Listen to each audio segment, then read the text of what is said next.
Birinci Büyük Millet Meclisi'nde yine öyle. İşte Dersim mebusu Diyap Ağa'dan tutun Hasan Hayri Bey'e kadar bunlar Kürt kıyafetleriyle meclise girip çıktılar.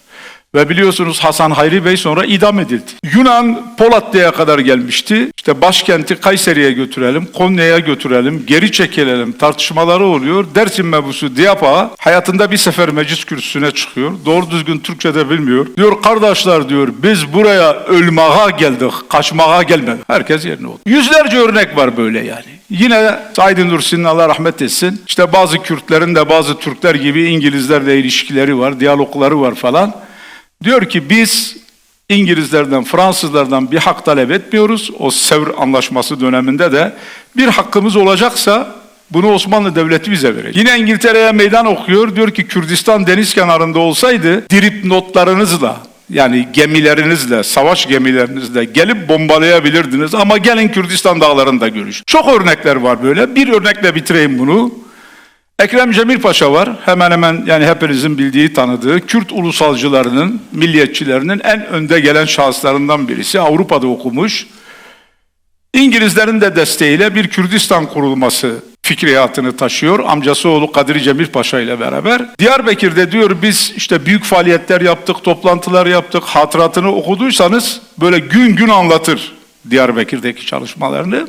Diyor öyle bir noktaya geldi ki dedem Cemil Paşa'nın 11 oğlu var. Bunların 5-6 tanesi Avrupa'da okumuş o zaman. En büyük amcam Mustafa Bey, yani Suriye'deki Muhammed Bey'in babası, mutaassıp bir Müslüman, sofi bir Müslüman. Bunlar kendi ifadeleri yani. Kardeşi oğludur Ekrem Bey bunları anlatan. Sabahtan akşama kadar diyor Delail-i Hayrat okuyordu.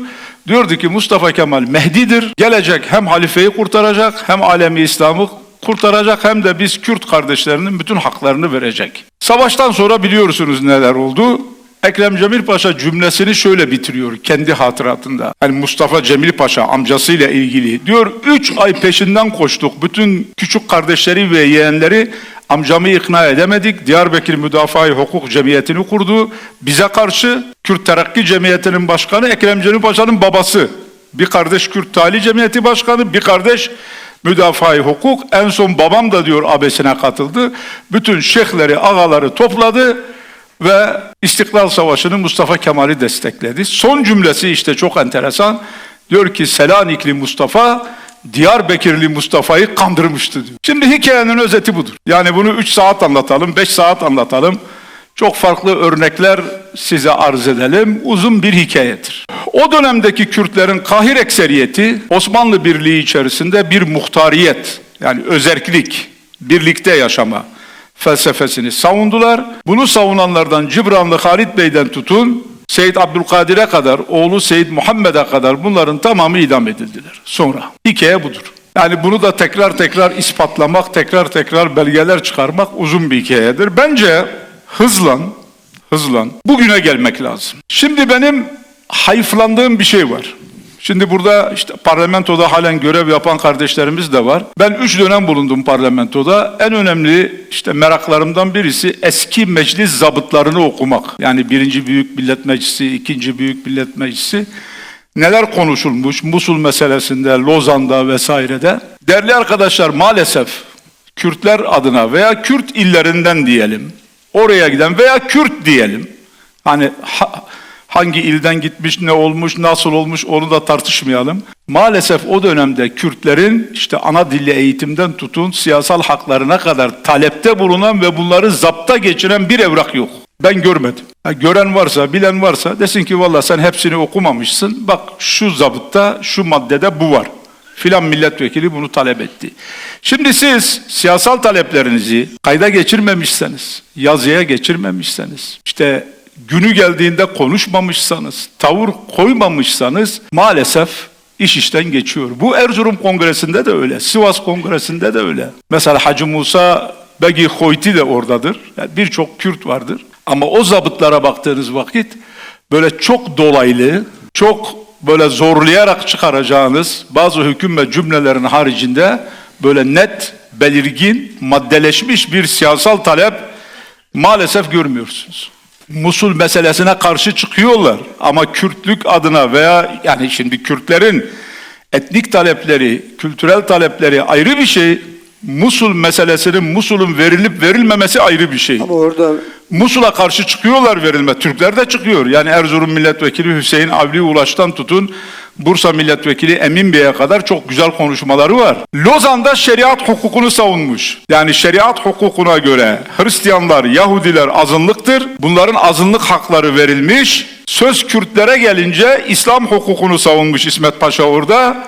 İslamlar bir millettir, biz ayrı gayrı değiliz. Kürtlere azınlık hakkını da vermemişler, çoğunluk hakkını da vermemişler. Böyle bir üçkağıt var orada yani Lozan'da. Lozan bu. Yani vermemek için diyor biz Kürtler ve Türkler burada beraberiz. Hiçbir şeyimiz yok, farklı bir iddiamız yok ama Kürtlerin diliyle, eğitimiyle, kültürüyle, yönetimiyle, özelliğiyle, muhtariyetiyle ilgili bir madde yok. Varsa söyleyin. İşte şimdi niye buraya geldim İbrahim Bey, bunları niye söyledim? Bugün de durum aynıdır arkadaşlar. Kürtlerin siyasal olarak bir ortak tavır ortaya çıkarmaları lazım. Şimdi Hüdapar ve DEM Parti veya burada başka Kürt partilerinin temsilcileri de var. Bunların ideolojileri, fikirleri, hayatları, geçmişleri, aralarındaki çatışmaları bambaşka olabilir. Bu başka bir mevzudur yani. Mevzu nedir?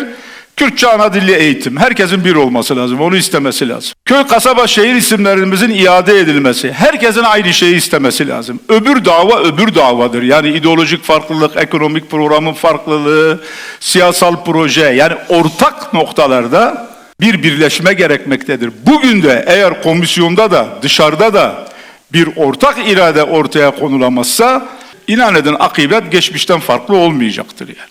Yani bugün mühim. Yoksa dediğim gibi size ben saatlerce geçmişi anlatabilirim. Şu an bugün geldiğimiz noktada bakın güzel sözler söyleniyor. Türk-Kürt-Arap İttifak.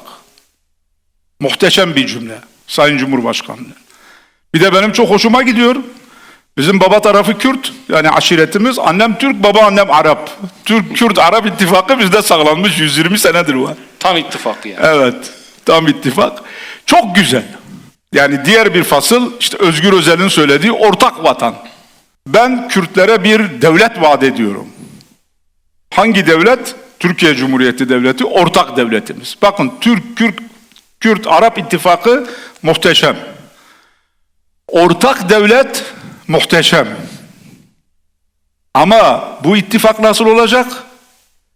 Ve bir de bu ortak vatan hakikaten ortak vatan mı olacak? İşte daha dün MHP Genel Başkan Yardımcısı ve resmi ağzı en önemli dedi ki Kürtçe ana dilli eğitim olmaz. İşte bir kardeşimiz önceki oturumda dedi ki Kürtler İslam ümmetinin en önemli paydaşı olan milletlerden biridir. Sorun tam da burada. Millet olarak kabul etmiyor seni. Türkiye'deki İslami zihin de kabul etmiyor maalesef.